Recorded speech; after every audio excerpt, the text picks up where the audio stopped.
Olá pessoal, tudo bom? Aqui é o professor Mestre Dimas Júnior e hoje nós vamos falar sobre um dos principais fatores que fazem você aumentar o peso e principalmente você manter seu peso e ter dificuldade de emagrecer. Talvez você ainda não saiba de qual patologia eu estou falando, né? E você acredita que não tem nada a ver com isso, que não tem nada a ver, que você simplesmente tem metabolismo retardado e não tem nada a ver com isso, né? Porém, presta atenção em alguns quadros que eu vou te falar agora. Emagrecimento, ele não é um processo matemático exclusivo, ele é um processo matemático e ele é hormonal. Por quê? Porque nós vemos de um sistema de vício. Vamos entender primeiro o que é a composição corporal. Nosso corpo, ele é feito de energia. E quando Deus fez a gente, ele fez a gente para duas coisas: acumular energia e sentir prazer. Então imagina que todas as vezes que você deixar a sua vontade aflorar, ou você deixar seu corpo no automático, o seu corpo vai fazer os cumprimentos básicos que foram direcionados aí fisiologicamente por Deus, que é acumular energia e sentir prazer. Existem duas patologias ou duas condições clínicas que fazem a gente aumentar o peso. Esses são os mecanismos que o nosso corpo tem para poder cumprir as exigências que é acumular energia e sentir prazer. Quais são esses fatores? Desidratação e excesso de energia, ou pico de insulina que a gente fala. Esse excesso de energia na corrente sanguínea torna-se um processo de resistência, porque quando você começa a colocar uma quantidade de energia muito grande, alguns órgãos que eu vou falar aqui, ele começa a aumentar a sua produção hormonal e chega num ponto que ele cansa e ele gera o que a gente chama de resistência. Essa resistência, no caso aqui, a insulina, faz com que a gente tenha várias perdas e com isso um incremento de energia, e esse incremento de energia a gente começa a aumentar peso, gordura, e cada vez esse sistema de vício vai se aflorando, você vai estimulando ele e você cai aí numa rota viciosa, né? Num ciclo circadiano vicioso, onde você não consegue sair de maneira nenhuma. Uma estatística, ó, mais de 10% da população mensurada, tá? Mais de 10% da população mensurada tem aí a parte de resistência à insulina ou diabetes. Na verdade, eu sou muito sincero para te falar que esse quadro, essa estatística, ela pode estar totalmente aí falseada, porque isso aqui são pessoas que fizeram exames. Como a maioria das pessoas tem essa doença como assintomática, então várias pessoas não buscam ajuda, a não ser quando começam a sentir algumas tendências desse tipo de patologia. Você quer identificar você mesmo se você tem resistência à insulina ou não, se você tem essa fragilidade ou não? Comece olhando aqui, ó, no seu pescoço, tá? Caso você comece com a manchinha cervical aqui, ó, uma manchinha cervical, você levantou a axila, você começou a olhar aqui, ó, uma manchinha aqui na axila, uma manchinha mais escura nas axilas, você pode ter certeza que você começou, né, ou já está num quadro de resistência à insulina. Frequências que podem estar te gerando isso aí, por exemplo, você está com infecção frequente, né? Isso aqui é uma coisa aí que acontece com as pessoas e elas não sabem porque está acontecendo isso. Furúnculos, né? Que são aqueles edemazinhos que dói, que incomoda a gente, principalmente em lugares úmidos, né? Furúnculo também, ele pode ser estimulado por resistência à insulina, por excesso de açúcar na sua corrente sanguínea. Além disso, alterações visuais, como esbranquiçamento e dentre outros fatores, dificuldade de cicatrização, formigamento nos pés, são fatores que podem estar estimulando. Além disso, cansaço, fadiga, né? Isso é um dos principais fatores da resistência à insulina. E Dimas, por que a resistência à insulina ela me faz aumentar o peso? Olha que legal. O nosso corpo, ele funciona da seguinte maneira: toda vez que você come, o corpo ele quebra energia e essa energia ela entra dentro do nosso corpo e o nosso corpo ele usa os macronutrientes e esses macronutrientes são absorvidos.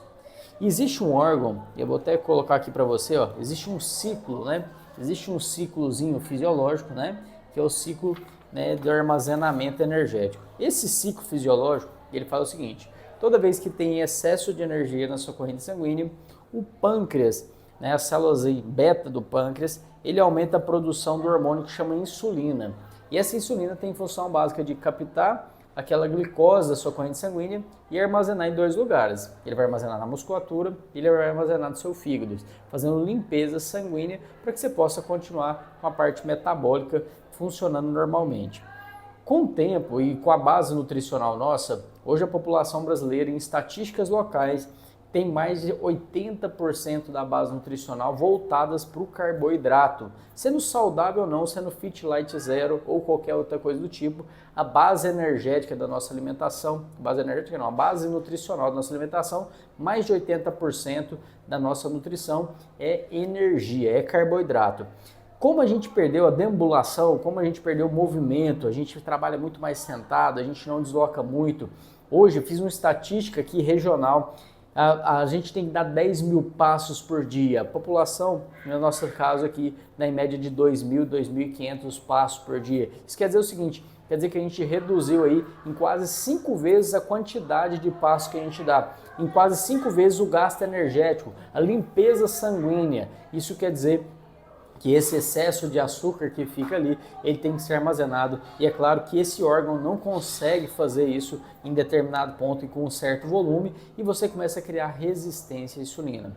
A resistência à insulina faz com que você, por excesso de energia e armazenamento, você comece a ganhar peso de forma indiscriminada. E quando você toma a decisão de mudar isso, você já está com algumas patologias, como esteatose hepática, diabetes tipo 2, você já está com resistência à insulina e na hora que você toma a decisão do emagrecimento, você tem que fazer o processo inverso, né? Você tem que fazer limpeza sanguínea e esgotar o fígado, esgotar a musculatura para que você possa emagrecer. E aí você tem que estimular o seu projeto de emagrecimento com algumas características. Você tem que entrar com o processo entendendo que dependendo do grau de esteatose que você tiver, o grau 1 a gente vai gastar 30 dias de tratamento para fazer limpeza fisiológica, grau 2, 45 dias e grau 3, em média de 60 dias. Então, se você está acumulando energia no fígado o tempo inteiro, se você está cansado, fadigado, você está urinando muito, você está com muita fome, você está tendo percepções de cansaço, fadiga, mesmo estando saudável, olhou no espelho, mancha cervical, manchazinha axilar, se você tem isso hoje, você pode ter certeza que você começou o processo de ter resistência à insulina. Hoje aí, as pessoas que têm a tendência de desenvolver são as pessoas que mais se identificam como fragilidade.